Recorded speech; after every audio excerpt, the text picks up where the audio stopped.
बिहार की सियासत एक बार फिर गर्म हो गई है। महागठबंधन के नेता तेजस्वी यादव ने हाल ही में हर परिवार के लिए नौकरी देने की घोषणा की, जिससे राजनीतिक हलचल बढ़ गई। इस घोषणा पर जनता के बीच उत्साह भी देखने को मिला, वहीं विपक्ष ने इसका मजाक उड़ाया। जीतन राम मांझी ने तेजस्वी यादव की इस घोषणा पर तंज कसते हुए कहा कि यदि राजद सरकार आती है तो हर परिवार को चांद और मंगल ग्रह पर फार्म हाउस मिलेगा। उनकी इस टिप्पणी ने बिहार की सियासत में हंसी ठिठोली और चर्चा का नया दौर शुरू कर दिया है।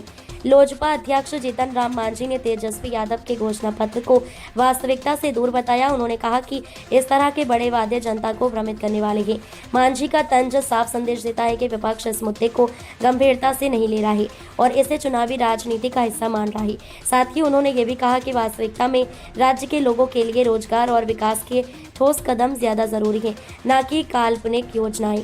वहीं लोजपा ने विधानसभा चुनाव को लेकर अपनी रणनीति शुरू कर दी है। पार्टी ने चिराग पासवान को एनडीए से सीटों पर बातचीत के लिए अधिकृत किया है। पार्टी पदाधिकारियों का कहना है कि सीटों की संख्या का निर्धारण पार्टी की सियासी ताकत और चुनावी गणित को ध्यान में रखकर किया जाएगा। तेजस्वी यादव की नौकरी योजना और मांझी की तंज भरी टिप्पणी के बीच बिहार की सियासत में जनता की नजरें पड़ गई हैं।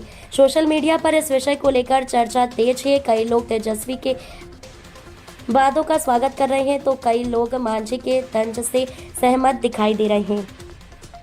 इस बीच चुनावी माहौल और सियासी गठबंधनों की खबरें लगातार बढ़ रही हैं, जिससे आगामी विधानसभा चुनाव में सियासी पारा और ऊंचा होने की संभावना है।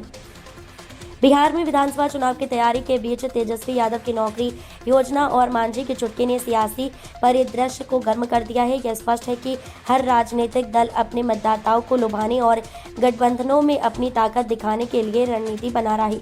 आगामी महीनों में ये देखना दिलचस्प होगा कि जनता किन वादों और चुटकियों पर भरोसा करती है और चुनावी परिणामों में इसका क्या असर पड़ता है।